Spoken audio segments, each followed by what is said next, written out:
Welcome to J news. ముందుగా headlines చూద్దాం. జగన్ పాలనలో తిరుమలలో ఘోరాలు జరిగాయన్న మంత్రి జనార్దన్ రెడ్డి. లడ్డూ ప్రసాదంలో కల్తీ నెయ్యి వాడకంపై తీవ్ర విమర్శలు. టీటీడీలో గత ప్రభుత్వ అక్రమాలను ప్రక్షాళన చేస్తున్నామన్న మంత్రి. కూటమి ప్రభుత్వ పనితీరుకు ప్రజల నుంచి అపూర్వ స్పందన.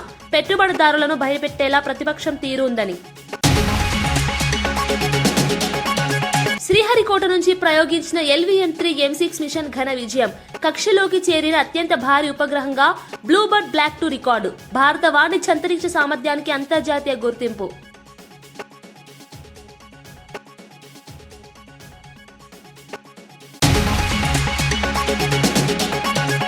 మెదక్ రాజకీయాల్లో ఇక బీజేపీ సత్తా తప్పదని రఘునందన్ ధీమా. గ్రామ స్థాయి నుంచి పార్లమెంట్ వరకు బీజేపీ బలం పెరుగుతోందని వ్యాఖ్య. ఓడినా గెలిచినా ప్రజలే బీజేపీకి అసలైన బలమన్న రఘునందన్. రానున్న ఎన్నికల్లో మెదక్లో కమలం జెండా ఎగరడం ఖాయమని వెల్లడి.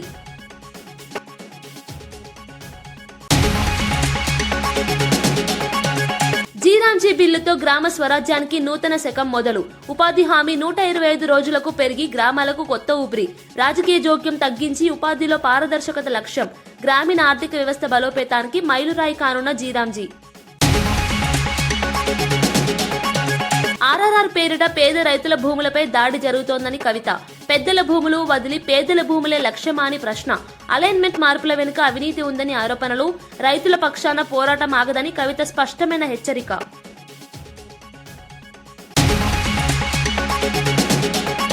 భారత అంతరిక్ష పరిశోధన సంస్థ ఇస్రో మరో చారిత్రక విజయాన్ని నమోదు చేసింది. శ్రీహరికోటలోని సతీష్ ధవన్ స్పేస్ సెంటర్ నుంచి LVM-3 M6 రాకెట్ విజయవంతంగా ప్రయోగమైంది. అమెరికాకు చెందిన భారీ కమ్యూనికేషన్ ఉపగ్రహం బ్లూ బర్డ్ బ్లాక్ 2 ను కేవలం 15 నిమిషాల్లోనే కక్షలోకి చేర్చింది. సుమారు 6100 కిలోల బరువు గల ఈ ఉపగ్రహం ఇస్రో చరిత్రలోనే అత్యంత భారీ వాణిజ్య ఉపగ్రహంగా రికార్డు సృష్టించింది. ఈ ప్రయోగంతో ప్రపంచ కమ్యూనికేషన్ రంగంలో భారత్ కీలక పాత్ర పోషించనుంది. మారుమూల ప్రాంతాల్లో కూడా నేరుగా 4G, 5G సేవలు అందుబాటులోకి రానున్నాయి. శాస్త్రవేత్తల కృషిని ఇస్రో చైర్మన్ ప్రశంసించారు. అంతరిక్ష రంగంలో భారత్ సత్తా మరోసారి ప్రపంచానికి చాటింది. In the southern state of Andhra Pradesh in India. With me in the commentary box is Sri Vikas Swarnkar, who will be giving the commentary in Hindi. The launch is scheduled at 8:55 hours and 30 seconds Indian Standard Time today, that is on the 24th of December 2025 from the second launch pad. The intent of the launch is to place the Bluebird Block 2 communication satellite of AST Space Mobile USA in 520 km circular orbit with an inclination of 53 degrees. Weight of the satellite is 6,100 kilograms, which is the highest so far launched by the LVM-3 rocket. उड़ान की उल्टी गिनती चालू है और इस समय हम उड़ान से 27 मिनट की दूरी पर हैं. ब्लू बर्ड ब्लॉक 2 जो वर्तमान उपग्रह है जिसे प्रमोचित किया जा रहा है, यह संयुक्त राज्य अमेरिका की एक कंपनी AST स्पेस मोबाइल द्वारा निर्मित किया गया है. यह उपग्रह अंतरिक्ष आधारित मोबाइल सेवाओं में उन्नत तकनीक का प्रतिनिधित्व करने जा रहा है. इस उपग्रह को सैटेलाइट से सीधे स्मार्टफोन से जोड़कर संचार सेवाओं के लिए अभिकल्पित किया गया है. ब्लू बर्ड की श्रृंखला में यह उपग्रह विशाल संचार श्रृंखलाओं की विशेषताएं लिए हुए है, जो कि कुल 2400 स्क्वायर फीट तक विस्तृत हो सकते हैं और यह ऐसा करने वाला अब तक का सबसे बड़ा उपग्रह है. 6, 5, 4, 3, 2, 1, 0.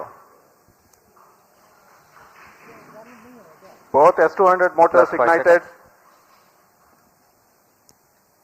LVM-3 M6 Bluebird Block 2 mission, a majestic liftoff. The rocket is beautifully searing through the bright Sriharikota sky. Plus 20 seconds. LVM-3 M6 rocket का सफलतापूर्ण उत्थापन द्वितीय प्रमोचन मंच से और अपनी उद्दिष्ट कक्षा की ओर बढ़ चला है. LVM-3 M6 रॉकेट दोनों ठोस नोदक वाले S200 बूस्टर्स प्रज्वलित हैं.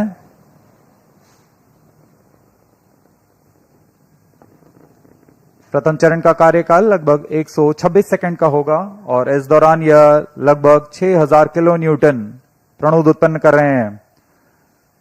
very thrilling vibration at the launch base due to the thrusting of Normal twin engine main S200 motors.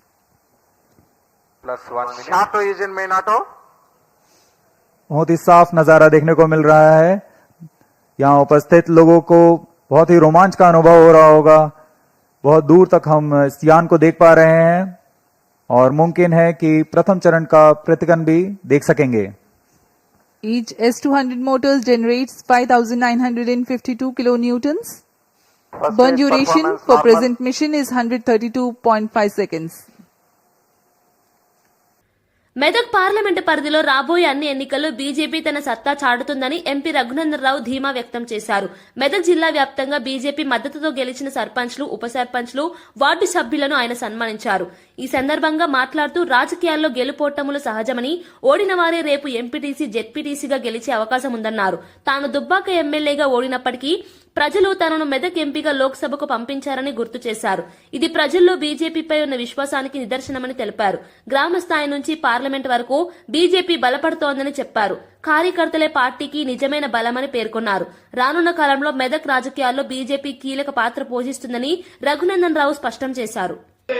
ఇబ్బందులు ఎవరికైనా కలిగించుంటే నీకు దేవుడు కొంచెం బాధ కలిగించుంటాడు. ఇలా బాధ పెడుతుంటే రేపు మంచి ఫలితాలు ఇస్తాడని ఆశపడాలి. మనం రేపు మంచి జరుగుతుందని ఆశపడాలి. చాలా మంది ఇలా సర్పంచులు ఓడిపోయిన వాళ్ళు రేపు ఎంపీటీసీలు కావచ్చు, అవకాశం వస్తే ఎంపీపీలు కూడా కావచ్చు. సో ఓడిపోయిన అంత అయిపోయింది. తీరనొత్తే గెలుతుంది, రగనొత్తే గెలుతుంది, ఎవరు రాకపోయి ఏం బాధపడదు. రఘునందన్ రావు దుబ్బాకు ఓడిపోయాడు. నేను కూడా మీకంటే ఎక్కువ ఏడ్చిన. ఏది జనానికి 3 ఏళ్లకు ఇక్కడ ఇంత సేవ చేస్తే ఓడగొట్టిరు అని. కానీ దేవుడు ఇంకో అవకాశం ఇచ్చింది. ఇంతకుముందు బీజేపీ వాళ్ళు ఏడున్నారు, ఏడన్నా సర్పంచ్, ఉప సర్పంచ్, వార్డు మెంబర్ ఉన్నాడంటే మా ఊర్లో ఎవరు లేరని బాధపడేటోళ్ళు. మెదక్ పార్లమెంట్ నా 10 ఇయర్ పూర్తి అయ్యేసరికి ప్రతి ఊర్లో భారతీయ జనతా పార్టీ నాయకుడు ఒకరు ప్రజాప్రతినిధి ఎన్నికలు వేదికలకు వస్తారు. గ్రామ స్వరాజ్య సాధనలో జీరాంజీ బిల్లు నూతన శకానికి నాంది పలుకుతుందని మహబూబ్ నగర్ ఎంపీ డీకే అరుణ అన్నారు. ఈ బిల్లు ద్వారా వికసిత్ భారత్ లక్ష్యంగా గ్రామీణ ఉపాధి పనులు మరింత విస్తృతంగా జరుగుతాయని తెలిపారు. వ్యవసాయ పనులు జరిగే 60 రోజులు మినహా మిగిలిన రోజుల్లో 125 రోజుల పాటు ఉపాధి కల్పిస్తామని చెప్పారు. గతంలో 100 రోజులు మాత్రమే ఉన్న పని దినాలను 125 రోజులకు పెంచామని వివరించారు. ఉపాధి హామీ పనుల్లో రాజకీయ జోక్యాన్ని తగ్గించి పారదర్శకంగా అమలు చేసేందుకు ఈ బిల్లు రూపొందించామని పేర్కొన్నారు. గ్రామాల్లో మౌలిక వసతుల అభివృద్ధి, ఉపాధి అవకాశాలు పెరగడం ద్వారా గ్రామీణ ఆర్థిక వ్యవస్థ బలోపేతం అవుతుందని చెప్పారు. ఈ బిల్లు గ్రామీణ భారతానికి మైలురాయిగా నిలుస్తుందని డీకే అరుణ అభిప్రాయపడ్డారు. జీవిక్ మిషన్ గ్రామీణ్ అంటే గ్రామాల లోపల అందరికీ ఉపాధి కల్పించడము, ప్రతి ఒక్కరికి కూడా పనులు కల్పించి ఉపాధి కల్పించి ఆ గ్రామాభివృద్ధితో పాటు ఎవరైతే అన్ఎంప్లాయిడ్ ఉన్నారో వాళ్ళకు కూడా ఉపాధి కల్పించేటటువంటి కార్యక్రమం ఇంకా బ్రహ్మాండంగా చేయాలని, ఇంకా గొప్పగా చేయాలనేటువంటి లక్ష్యంతో జీరాంజీ బిల్లు 2025 తీసుకురావడం జరిగింది. రైతుల పంట వేసే సమయంలో గానీ, నాట్లప్పుడే గానీ, కోతలప్పుడే గానీ, నాట్లప్పుడే గానీ ఒక 60 డేస్ దీనికి బ్రేక్ ఇవ్వాలని దీంట్లో ఉన్నటువంటిది. ఇంతవరకు 100 రోజులు పని మాత్రం కల్పించేటోళ్ళు 25 రోజుల పని దినాలను పెంచడం జరిగింది. కాంగ్రెస్ ప్రభుత్వం చేస్తున్న అన్యాయం, వైఫల్యాలను కేసీఆర్ ప్రశ్నిస్తే మంత్రులు, అధికార పార్టీ నేతలు ఇష్టారీతిన మాట్లాడడం తగదని ఉమ్మడి మహబూబ్ నగర్ జిల్లా బీఆర్ఎస్ నేతలు మండిపడ్డారు. పాలమూరుకు అన్యాయం జరుగుతోందని కేసీఆర్ బయటకు వస్తే కాంగ్రెస్ నేతలు గజగజ వణుకుతున్నారని విమర్శించారు. మాజీ మంత్రి శ్రీనివాస్ గౌడ్ మాట్లాడుతూ 10 ఏళ్ల పాలనలో పాలమూరు పచ్చబడలేదా అని ప్రశ్నించారు. కాంగ్రెస్ నేతల కళ్లు ఎర్రబడలేదా అని తీవ్ర వ్యాఖ్యలు చేశారు. పాలమూరు రంగారెడ్డి ప్రాజెక్టుకు 7,000 కోట్లు ఖర్చు పెట్టామని మంత్రి ఉత్తమ్ చెబుతున్నారని, తట్టెడు మట్టి కూడా తీయలేదని విమర్శించారు. అవగాహన లేకుండా మాట్లాడడం సరికాదన్నారు. పాలమూరుపై బీఆర్ఎస్ చేసిన అభివృద్ధిని ప్రజలు మర్చిపోలేదని స్పష్టం చేశారు.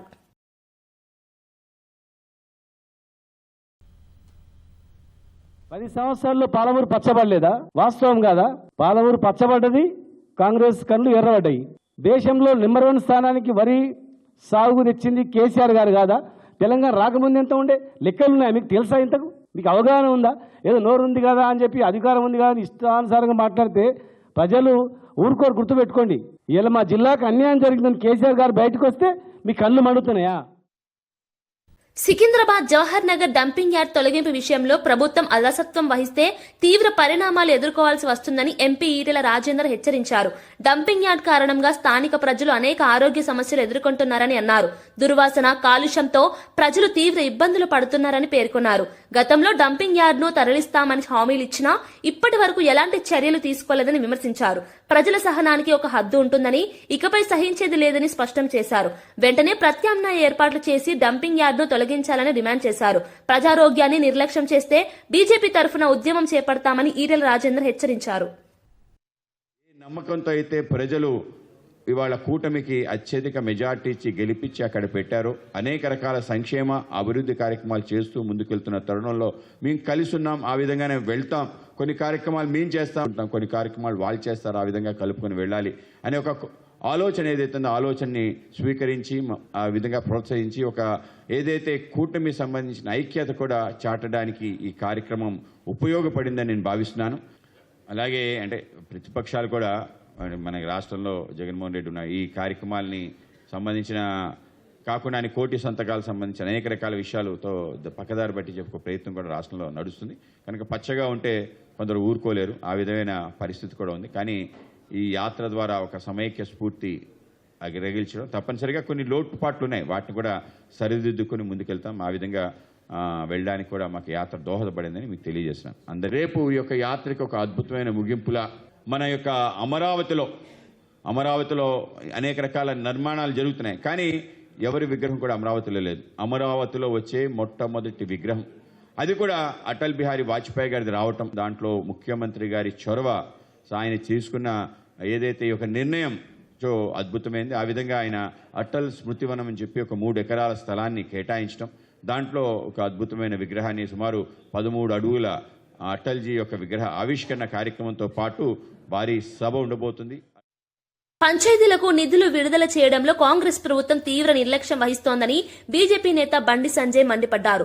నెల రోజుల గడువు ఇస్తున్నామని, ఈలోగా గ్రామ పంచాయతీలకు నిధులు విడుదల చేయకపోతే హైదరాబాద్ నడిబొడ్డున భారీ నిరసన చేపడతామని హెచ్చరించారు. స్థానిక ప్రజాప్రతినిధులతో కలిసి పరేడ్ నిర్వహిస్తామని స్పష్టం చేశారు. గ్రామాల్లో అభివృద్ధి పనులు నిలిచిపోయాయని, సర్పంచులు తీవ్ర ఇబ్బందులు ఎదుర్కొంటున్నారని తెలిపారు. పంచాయతీలకు రావాల్సిన నిధులు విడుదల కాకపోవడంతో మౌలిక వసతులు పనులు పూర్తిగా ఆగిపోయాయన్నారు. 1 మంత్ లోపల మళ్ళా ఎన్నికల కోడ్ పేరుతోని రాష్ట్ర ప్రభుత్వం తప్పించుకునే ప్రయత్నం చేస్తే దానికి ఏ విధంగా గుణపాఠం చెప్పానో భారతీయ జనతా పార్టీ తెలంగాణ రాష్ట్రంలో రామచంద్ర గారి నేతృత్వంలో గుణపాఠం పక్కా చెప్తాం. మేము 2 సంవత్సరాల్లో గ్రామ పంచాయతీలకు కాంగ్రెస్ పార్టీ ప్రభుత్వం ఎన్ని నిధులు ఇచ్చింది విడుదల చేయాలి, శ్వేతపత్రం విడుదల చేయాలి. మీరే ఎక్కువ గెలుస్తామంటున్నారు. ఈ నెల రోజుల లోపల ఎలక్షన్ కోడ్తో నిమిత్తం లేకుండా ముందే బడ్జెట్ రిలీజ్ చేయండి. మున్సిపల్ ఎన్నికలు వస్తాయా, జెడ్పీటీసీ ఎంపీటీసీ ఎన్నికలు వస్తాయా, ప్రజలకు సంబంధం లేదు. మిమ్మల్ని ప్రజలు గెలిపించాలని మీరే అంటున్నారు. మేము కలిసి అంటున్నారు కాంగ్రెస్ వాళ్ళు. 1 మంత్ లోపల మీరు వెంటనే యుద్ధ ప్రాతిపదికన గ్రామ పంచాయతీలకు నిధులు విడుదల చేయాలి. ఎలక్షన్ కోడ్ రాకముందే నిధులు విడుదల చేసిన తర్వాతనే ఎన్నికలు నిర్వహించండి. మీరు రాష్ట్ర ప్రభుత్వం కనుక 1 మంత్ లోపల గ్రామ పంచాయతీలకు నిధులు విడుదల చేయకుంటే రాష్ట్ర ప్రభుత్వం మెడలు వంచే బాధ్యతను భారతీయ జనతా పార్టీ తీసుకుంటుంది 100%. నిద్ర ఓనియా మేము నిద్ర ఓనిచ్చే ప్రసక్తి లేదు. కొట్టాడదామా లేదా ఇష్టపడ్డ ప్రసక్తి లేదు. నేను అసలు ఇష్టపడ్డా గెలవంగానే మా వాళ్ళు ఫుల్ గెలిచిరని చెప్పి మళ్ళీ బడ్జెట్ ఏరియా ఇప్పుడు బడ్జెట్ ఏరియా ఇవ్వకుండా ఏం చేస్తారు? ఇక జెడ్పీటీసో ఎంపీటీసో ఎలక్షన్స్ పెడతారు. మళ్ళీ వాళ్ళు గెలుస్తామంటారు. లేదా కార్పొరేషన్ ఎలక్షన్ పెడతారు, గెలుస్తామంటారు. ఇక గెలిచినాక ఒక్క పైసలు మళ్ళీ ఎలక్షన్స్ లేవు. ఇక 5 సంవత్సరాలకు ఒక్క పైసలు ఇయ్యారు. ముఖ్యమంత్రి డైరెక్ట్ పైసలు ఇవ్వమంటున్నాడు. సిద్దిపేట జిల్లా కాంగ్రెస్ పార్టీలో వర్గపోరు తీవ్రంగా ఉందని మంత్రి వివేక్ కీలక వ్యాఖ్యలు చేశారు. ఈ గ్రూపుల గొడవలను పక్కన పెట్టాలని పార్టీ నేతలకు విజ్ఞప్తి చేశారు. వర్గపోరుతో కాంగ్రెస్ పార్టీకి నష్టం, బీఆర్ఎస్ కు లాభం జరుగుతోందని అన్నారు. గత 10 ఏళ్లలో హరీష్ రావు మంత్రిగా ఉండి నిధులన్నీ సిద్దిపేటకు తీసుకెళ్లారని విమర్శించారు. దుబ్బాక నియోజకవర్గం అభివృద్ధిలో వెనుకబడి ఉందన్నారు. దుబ్బాక అభివృద్ధి కోసం తాను ప్రత్యేకంగా కృషి చేస్తానని హామీ ఇచ్చారు. పార్టీ అంతర్గత ఐక్యత లేకపోతే ప్రజల్లో తప్పు సంకేతం వెళ్తుందని హెచ్చరించారు. కాంగ్రెస్ బలపడాలంటే వర్గపోరుకు స్వస్తి పలకాలని మంత్రి వివేక్ స్పష్టం చేశారు. మొన్న ఎలక్షన్లు చెప్పినారే, ఒకళ్ళు సర్పంచ్ తీసుకోండి, ఒకళ్ళు ఎంపీటీసీ తీసుకొని వినలేదు. సో ఒకళ్ళు ఎట్లా ఓడిపోతారు. ఓడిపోయినప్పుడు టీఆర్ఎస్ వస్తే ఏం లాభమే లేదు. మనము కొంచెం అడ్జస్ట్ చేసుకొని ఏది కూడా మనం కాంగ్రెస్ పార్టీని ఎట్లా బలోపేతం చేయాలని చెప్పి ఆ ఆలోచనతోని అందరూ కూడా గ్రూపులు పక్కకు పెట్టి ముందుకు వెళ్ళాలని చెప్పి కోరుతూ ముగిస్తున్నాను. జై హింద్. జగన్ పాలనలో తిరుమలలో అనేక అక్రమాలు మహాపాపాలు జరిగాయని మంత్రి బీసీ జనార్దన్ రెడ్డి తీవ్ర ఆరోపణలు చేశారు. ఎన్టీఆర్ భవన్ లో మీడియా సమావేశంలో ఆయన మాట్లాడుతూ తిరుమల పవిత్రతను దెబ్బతీసేలా పాలన సాగిందని అన్నారు. టీటీడీ వ్యవహారాల్లో రాజకీయ జోక్యం పెరిగిందని విమర్శించారు. భక్తుల విశ్వాసాలను గౌరవించకుండా నిర్ణయాలు తీసుకున్నారని ఆరోపించారు. తిరుమల వంటి పవిత్ర క్షేత్రాన్ని రాజకీయ ప్రయోజనాలకు వాడుకున్నారని మండిపడ్డారు. ప్రస్తుతం టీడీపీ ప్రభుత్వం దేవాలయాల పరిరక్షణకు కట్టుబడి ఉందన్నారు. తిరుమల గౌరవం సంప్రదాయాలను కాపాడటమే తమ లక్ష్యమని స్పష్టం చేశారు. భక్తుల విశ్వాసాన్ని పునరుద్ధరిస్తామని మంత్రి తెలిపారు. ప్రజలందరూ కూడా ఆలోచించుకోవాలని చెప్తా ఉన్నాను. దేవుడి పదవి, దేవుడి మీద నమ్మకం లేనటువంటి భూమా కరుణాకర్ రెడ్డికి టీటీడీ పదవి కనిపెట్టి ఆ రోజు కట్టబెట్టడమే వారు చేసిన తప్పని కూడా ప్రజలందరూ కూడా అనుకుంటా ఉన్నారు. ఇదొక్కటే కాదు, రాజకీయంగా మళ్ళీ 6 నెలల నుంచి కూడా ఈరోజు ఏదైతే తెలుగుదేశం పార్టీ కూటమి ప్రభుత్వం వచ్చిన తర్వాత ఈరోజు ప్రజలందరూ కూడా కూటమి ప్రభుత్వం చేసేటువంటి పనులన్నిటికీ కూడా వారందరూ కూడా ఆకర్షితులు అవుతూ ఉన్నారు. మంచి పరిపాలన ఇస్తూ ఉన్నారు. ఈ పరిపాలనలో ఈరోజు డిఎస్సి కావచ్చు, పోలీస్ కానిస్టేబుల్ కావచ్చు, అదేవిధంగా మొన్న జరిగిన సిఐఐలో కోట్ల రూపాయలు పెట్టుబడులు రావడం జరిగింది. సిఐఐ సదస్సులు ఏదైతే కోట్ల రూపాయలు ఈరోజు వస్తే యావత్ దేశం కూడా మన సైడ్ చూస్తూ ఉంది. ఆంధ్రప్రదేశ్ పురోగతి చెందుతూ ఉంది. ఈరోజు మళ్ళీ పెట్టుబడులు పెట్టాలి.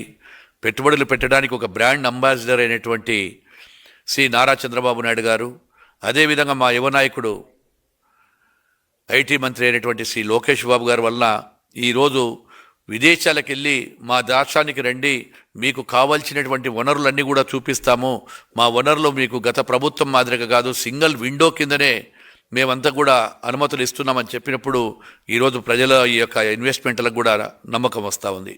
ఆ నమ్మకంతోనే ఈరోజు ప్రజలు కోట్ల రూపాయలు కూడా పెట్టుబడి పెట్టడానికి ముందుకు వస్తూ ఉన్నారు. ఈరోజు ఈ యొక్క ఇండస్ట్రీ ఇన్ఫ్రాస్ట్రక్చర్ కూడా అన్నీ కూడా డెవలప్ అవుతూ ఉన్నాయి. మా ప్రాజెక్టులకు సంబంధించినటువంటి డిపార్ట్మెంట్ ఐఎండి తరఫున కూడా ఏవైతే పోర్టులు ఉన్నాయో కొత్తగా ఇంకా 4 పోర్టులు కూడా కొత్తగా చేస్తూ ఉన్నాం. షిప్ బిల్డింగ్లు కడతామని వస్తూ ఉన్నారు. అనేకమైనటువంటి కూడా పోర్టులు కూడా వస్తున్నాయి. అదేవిధంగా కొత్తగా మళ్ళీ ఒక 5 ఎయిర్పోర్ట్లు కట్టాలనేటువంటి ప్రణాళికలు కూడా రెడీ చేసుకున్నాము. త్వరలోనే దగదర్తి నెల్లూరు దగ్గర కూడా టెండర్లు కూడా పిలవడం జరుగుతూ ఉంది. ఈరోజు ఒక్కటే వైఎస్ఆర్ పార్టీ నాయకులకు కూటమి ప్రభుత్వానికి వస్తున్న ఆదరణను చూడలేక మళ్ళీ ఏదైతే ఇన్వెస్ట్మెంట్లను కూడా బెదిరించుకోవాలి అనేటువంటి ధోరణితో జగన్మోహన్ రెడ్డి గారు ఎంత నీచ రాజకీయాలు చేస్తున్నారో మీరు ఆలోచన చేయాలి. అంటే ఒక ప్రతిపక్ష హోదాలో ఉండి మాజీ ముఖ్యమంత్రిగా ఉండు ఎవరైనా పీపీపీ మోడల్లో వస్తామంటే మీరు ఆసుపత్రులగిన టెండర్లు వేసేస్తే మీకు గీన వచ్చిన తర్వాత 2 నెలల లోపలనే మిమ్మల్ని లోపలికి వేస్తామంటున్నారు. అసలు ఒక ముఖ్యమంత్రిగా ఉండి, ఒక మాజీ ముఖ్యమంత్రిగా ఉండి పనిచేసినటువంటి మీరు ఈ విధంగా బావడం ప్రజలందరూ కూడా చూస్తూ ఉన్నారు. ఇన్వెస్టర్లు కూడా చూస్తూ ఉన్నారు. ఇలాంటి భయపడకు ఎవరు కూడా పెట్టుబడిదారులు భయపడరని కూడా తెలియజేస్తూ ఉన్నాం. పెట్టుబడిదారుడికి కావాల్సింది అక్కడ ఏవైతే పాలసీలు బాగున్నాయా, అక్కడ ప్రదేశం అనువైనదా కాదా అని వాటిని చూస్తారు తప్ప నీ బెదిరింపులకు ఎక్కడ కూడా భయపడరని చెప్పి కూడా జగన్మోహన్ రెడ్డి గారికి తెలియజేస్తూ ఉన్నాం. ఈరోజు ఏది మాట్లాడినా కూడా దౌర్జన్యంతో మళ్ళా రాజ్యాలు వెళ్ళొచ్చు అనుకుంటున్నారు. మీకు ప్రజలు ఇంకా బుద్ధి చెప్పలేదా? మీరు 151 సీట్లకు ఉంటే 11 సీట్లకు మిగిలిపోయినా కానీ కూడా ప్రజలు మిమ్మల్ని చీకొట్టి రప్ప అని చెప్పి ఆడిస్తే కూడా సిగ్గులేదా? ఎవడైనా నడిపించే నాయకుడు అంటారు కానీ నరికేటువంటి నరకండి అంటే నాయకుడు కాదు అని చెప్పి కూడా తెలియజేస్తూ ఉన్నాము.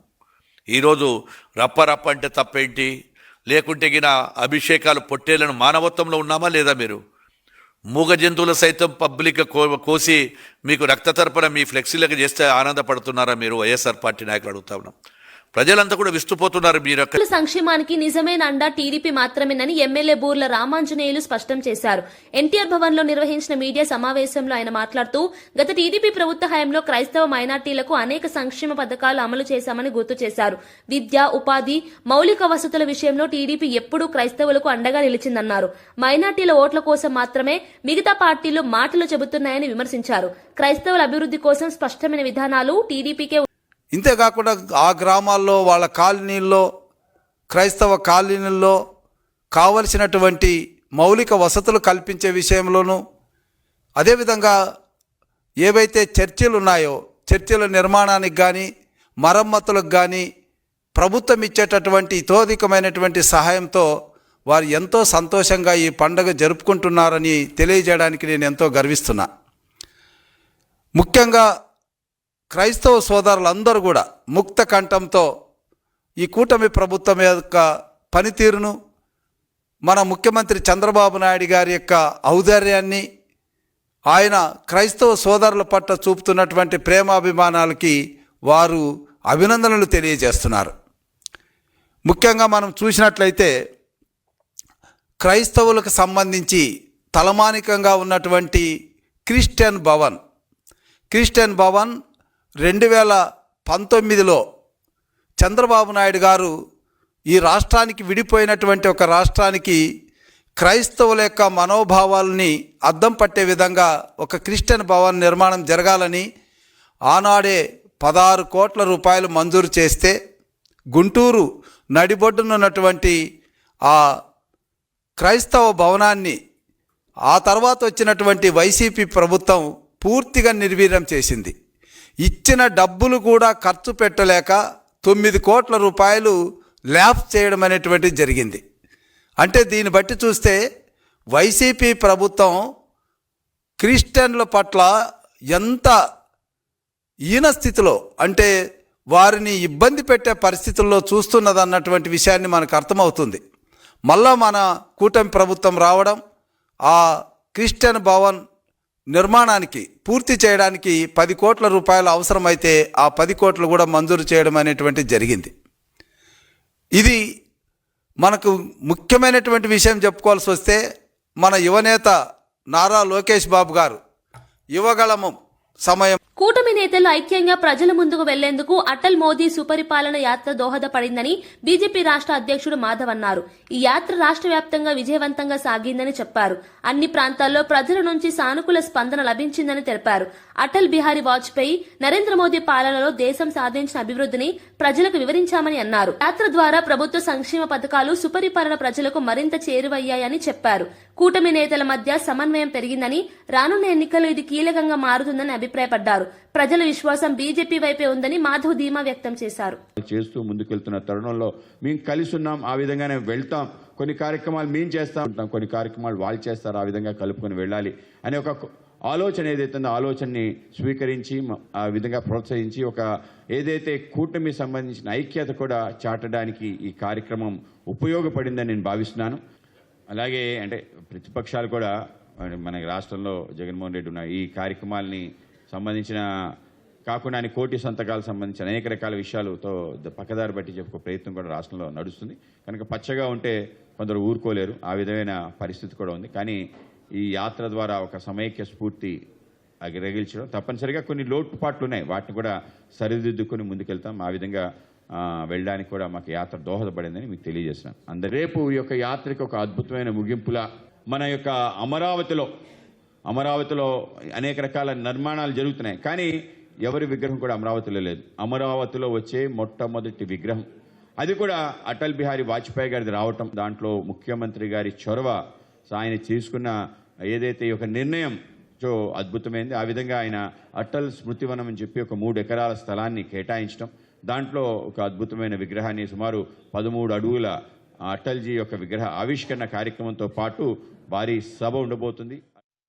నేషనల్ రింగ్ రోడ్డు పేరిట పేద రైతుల భూములను బలవంతంగా తీసుకుంటున్నారని తెలంగాణ జాగృతి అధ్యక్షురాలు కల్వకుంట్ల కవిత ఆరోపించారు. పెద్దల భూములను వదిలేసి పేదల భూములనే లక్ష్యంగా చేసుకుంటున్నారని అన్నారు. తెలంగాణలో 8 జిల్లాల్లో ఇదే పరిస్థితి కొనసాగుతోందని పేర్కొన్నారు. ఆర్ఆర్ఆర్ వల్ల చౌటుప్పల్ 2 ముక్కలవుతుందని ఆందోళన వ్యక్తం చేశారు. రాయగిరి రైతులు ఇప్పటికే ఎన్నోసార్లు తమ భూములను త్యాగం చేశారని గుర్తు చేశారు. కొందరు నాయకుల అవినీతి కోసం అలైన్మెంట్ మార్చుతున్నారని ఆరోపించారు. ఇప్పటికైనా సీఎం రేవంత్ రెడ్డి స్పందించి రైతులకు న్యాయం చేయాలని డిమాండ్ చేశారు. రైతుల పక్షాన తమ పోరాటం కొనసాగుతుందని కవిత స్పష్టం చేశారు. అయినా బిల్డింగ్లు పూర్తిగాలే, ఇంకా 450 కోట్లు ఎస్క్రో అకౌంట్లో ఉన్నాయి, కేంద్ర ప్రభుత్వం ఇచ్చిన డబ్బులు, అయినా కాంట్రాక్టర్ డీలే చేస్తున్నాడు అన్నమాట ఆమె చెప్పింది. నేను ఈ జిల్లాలో ఉన్నటువంటి మంత్రివర్యులు కోమటిరెడ్డి వెంకటరెడ్డి గారిని రిక్వెస్ట్ చేస్తూ ఉన్నాను, డిమాండ్ చేస్తూ ఉన్నాను, మీరు ప్రత్యేకించి ఆ కాంట్రాక్టర్ని మరి పిలిపించుకుంటారా, ఏం చేస్తారో చెప్పండి. తొందరగా మైల్ స్టోన్స్ ఇచ్చి ఏం పూర్తి అయ్యేటట్టు చేయండి. ఎప్పుడు అడిగినా 15 రోజులు అంటాడట, అట్లా అనబట్టి 5 ఏళ్ళు. కాబట్టి తొందరగా పూర్తి చేస్తే పోయేటటువంటి ప్రాణాలు దక్కేటటువంటి ఆస్కారం ఉంటుందని చెప్పి నేను డిమాండ్ చేస్తూ ఉన్నాను. ఎట్ ద సేమ్ టైం నేను మంత్రి గారిని ఇంకొక మాట కూడా డిమాండ్ చేస్తున్నాను. ఎయిమ్స్లో చాలా జాబ్స్ వచ్చేటటువంటి ఆస్కారం ఉంది. మినిమం 12 నుండి 1500 జాబ్స్ కొత్తగా క్రియేట్ అయ్యేటటువంటి ఆస్కారం ఉంది. ఇందులో మెజారిటీ అట్లీస్ట్ 80% మన తెలంగాణ బిడ్డలకు వచ్చే విధంగా ప్రయత్నం చేయాలని చెప్పి నేను మంత్రి గారిని కోరుతా ఉన్నాను. అన్ని రకాల జీవోలు ఉన్నాయి, అన్ని రకాల సపోర్టింగ్ మెటీరియల్ ఉంది. లోకల్ జాబ్స్ డిమాండ్ చేసేటటువంటి హక్కు మనకున్నది. కొన్ని ఎగ్జామ్స్ రాసే వాటిలో అయినా సరే ప్రిఫరెన్స్ ఇవ్వచ్చు, ఎగ్జామ్స్ లేకుండా కాంట్రాక్ట్లో తీసుకునే వాటిలో అయినా సరే మనకు ప్రిఫరెన్స్ ఇవ్వచ్చు. నేను డైరెక్టర్ గారికి కూడా 2 విషయాలు కోరినా. 1, తొందరగా బిల్డింగ్ ఫినిష్ చేయండి. 2, స్థానికులకు ఉద్యోగాలు ఇవ్వండి అని. ఈ 2 కూడా జిల్లా మంత్రివర్యులు వెంటబడి సాధించుకోవాలని చెప్పి నేను డిమాండ్ చేస్తూ ఉన్నాను. నర్సాపూర్ సబ్స్టేషన్లో ల్యాగ్ బుక్స్ పరిశీలిస్తే రైతులకు కేవలం 12 గంటల కరెంటు మాత్రమే అందుతోందని మాజీ మంత్రి హరీష్ రావు ఆరోపించారు. రైతులకు 24 గంటల విద్యుత్ సరఫరా ఇస్తామని చెప్పే ప్రభుత్వం వాస్తవాలను దాచిపెడుతోందని మండిపడ్డారు. పైనుంచి కరెంటు సరఫరా లేకపోతే క్షేత్రస్థాయిలో అధికారులు ఏం చేయగలరని ప్రశ్నించారు. గ్రామ పంచాయతీ ట్రాక్టర్లు డీజిల్ లేక మూలకు పడ్డాయని తెలిపారు. కరెంటు లేక ట్రాక్టర్లకు డీజిల్ నింపలేకపోతే అధికారులను సస్పెండ్ చేయడం దుర్మార్గమని విమర్శించారు. రైతులపై ఆర్థిక భారం పెరిగిందన్నారు. ప్రభుత్వం నిజాయితీగా రైతులకు నిరంతర విద్యుత్ అందించాలని డిమాండ్ చేశారు. కటింగ్ పెడితే నువ్వు మీదికెళ్ళి ఆదేశాలు ఇస్తే నువ్వు ఏం చెప్తే గది చేస్తారు. కరెంట్ ఏమైనా తింటారా, దాచుకుంటారా? పాపం ఆపరేటర్ ఏం చేస్తాడు, ఏఈ గారు ఏం చేస్తారు? ఏఈ గారైనా ఆపరేటర్ గారైనా మీదికెళ్ళి ఎంత వస్తే గత రైతులకు ఇస్తారు. నువ్వు మేము వచ్చి చూసినామని చెప్పి లైన్ మెన్ ఏఈల మీద చర్యలు తీసుకోవడం కాదు. ఎందుకంటే ఏమైంది, మేము ఆడ ట్రాక్టర్ చిప్పల్తుర్తికి పోయి ఆడ ట్రాక్టర్ మూలకు పడి ఉన్నది, గ్రామ పంచాయతీలో డీజిల్ లేదని చెప్పిర్రు. పాపం డీజిల్ లేదంటే నువ్వు పంచాయత్ సెక్రటరీకి సస్పెండ్ చేస్తావు. నువ్వు మీదికెళ్ళి పైసలు ఇచ్చినాక డీజిల్ పోయారా, ట్రాక్టర్ నడపరా? నువ్వు మీదికెళ్ళి కరెంట్ ఇచ్చినాక ఆపరేటర్ ఏమైనా దాచుకుంటాడా కరెంటు? బరాబర్ రైతులకు ఇస్తాడు. నువ్వు మీదికెళ్ళి బంద్ పెడుతున్నావు. కింద చిన్న చిన్న అధికారుల మీద చర్యలు తీసుకోవడం కాదు, నిజాయితీగా 24 గంటల కరెంటు రైతులకు ఇవ్వాలని డిమాండ్ చేస్తున్నాం. రాజకీయంగా ఎదుర్కోలేకే తన కుమారుడు పీఏపై తప్పుడు నిందలు మోపుతున్నారని మంత్రి సంధ్యారాణి తీవ్రంగా మండిపడ్డారు. తన ప్రతిష్టను దెబ్బతీయాలనే ఉద్దేశంతో కొందరు కావాలని దుష్ప్రచారం చేస్తున్నారని ఆరోపించారు. ప్రజల కోసం పనిచేస్తున్న తనను వ్యక్తిగతంగా టార్గెట్ చేయడం దుర్మార్గమని అన్నారు. ఆరోపణలకు ఎలాంటి ఆధారాలు లేవని స్పష్టం చేశారు. నిజాలు బయటకు వస్తే దుష్ప్రచారం చేసిన వారే ప్రజల ముందు తలదించుకోవాల్సి వస్తుందని హెచ్చరించారు. రాజకీయాల్లో విమర్శలు సహజమే కానీ కుటుంబ సభ్యులను లాగడం సరికాదన్నారు. చట్టపరంగా కూడా ఎదుర్కొంటామని స్పష్టం చేశారు. అంటే నా కొడుకు మీద, పిఏ మీద, అందరి మీద ఇష్టానుసారంగా ఈ మధ్యకాలంలో మాట్లాడిన మాటలు, చేసిన చేష్టలు మీకు అన్ని కూడా తెలుసు. మీకు అందరికి కూడా తెలుసు. నిన్న ఎస్పీ గారు కొండ బద్దలు కొట్టేశారు, అయిపోయింది. ఈ 4 రోజుల పాటు మేం పడిన మానసిక వ్యధ, నా బిడ్డ పడినటువంటి శోభ, దీనికి సమాధానం ఎవరు చెప్తారు? మీ పత్రికలకు రేటింగ్ పెంచుకోవడానికో, మీ ఛానల్ రేటింగ్ పెంచుకోవడానికో, సెన్సేషనల్ న్యూస్ ఇస్తున్నామని చెప్పుకోవడానికి కొన్ని పత్రికలు, కొన్ని ఛానళ్ళు ఎదుటి వాళ్ళ పరువులు మర్యాదలు తీసేస్తున్నారని కూడా చూడకుండా మీరు చేసినటువంటికి దీనికి ప్రేమ సమాధానం చెప్తారు. నేను చేతనైనంత వరకు ప్రజలకు అందుబాటులో ఉండి అభివృద్ధి చేసుకుంటూ ఈరోజు అభివృద్ధి పదంలో సాలూరును ముందుకు తీసుకెళ్తుంటే మీకు ఎందుకు ఆ కడుపుమంట? ఇట్లాంటి నిరాధారమైనటువంటి ఆరోపణలు చేస్తే ఒక ఆడపిల్ల కదా, వచ్చి ఏడ్చింది కదా, ముసుగేసుకొని వచ్చింది కదా అనుకుంటే ఉన్నవాళ్ళ పరిస్థితి ఏంటి? మీ వేషాలు, మీ వెకిలి పనులనెన్నో చిన్నపిల్లల మీద చూపిస్తారా? అంటే మనుషులు బ్రతకడం, మనుషులు ఎదుగుదల ఉండటం మీరు ఓర్చుకోలేరన్నమాట. ఆమెకి ఎవరెవరు ఫోన్ చేసి సహాయం చేశారో అంతా లిస్ట్ వస్తుంది.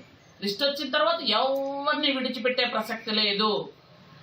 అందరికీ ఆ చట్టం ద్వారా, న్యాయం ద్వారా ఖచ్చితంగా శిక్ష పడుతుంది. వార్తలు ముగించే ముందు ముఖ్యాంశాలు మరోసారి. జగన్ పాలనలో తిరుమలలో ఘోరాలు జరిగాయన్న మంత్రి జనార్దన్ రెడ్డి. లడ్డూ ప్రసాదంలో కల్తీ నెయ్యి వాడకంపై తీవ్ర విమర్శలు. టీటీడీలో గత ప్రభుత్వ అక్రమాలను ప్రక్షాళన చేస్తున్నామన్న మంత్రి. కూటమి ప్రభుత్వ పనితీరుకు ప్రజల నుంచి అపూర్వ స్పందన. పెట్టుబడిదారులను భయపెట్టేలా ప్రతిపక్షం తీరు ఉందని. శ్రీహరికోట నుంచి ప్రయోగించిన LVM-3 M6 మిషన్ ఘన విజయం.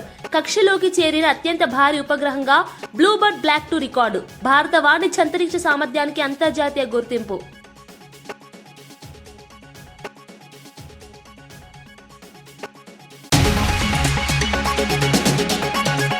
మెదక్ రాజకీయాల్లో ఇక బీజేపీ సత్తా తప్పదని రఘునందన్ ధీమా. గ్రామ స్థాయి నుంచి పార్లమెంట్ వరకు బీజేపీ బలం పెరుగుతోందని వ్యాఖ్య. ఓడినా గెలిచినా ప్రజలే బీజేపీకి అసలైన బలమన్న రఘునందన్ రానున్న ఎన్నికల్లో మెదక్లో కమలం జెండా ఎగరడం ఖాయమని వెల్లడి.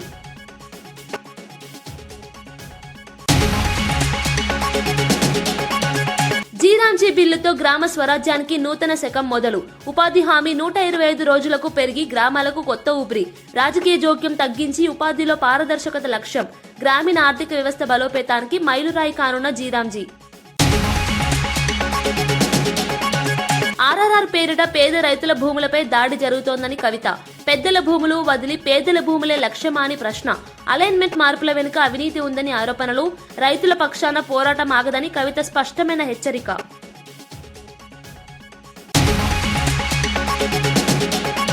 ఇవి ఈనాటి వార్తా విశేషాలు. మరో బులెటిన్లో మళ్ళీ కలుద్దాం. నమస్కారం.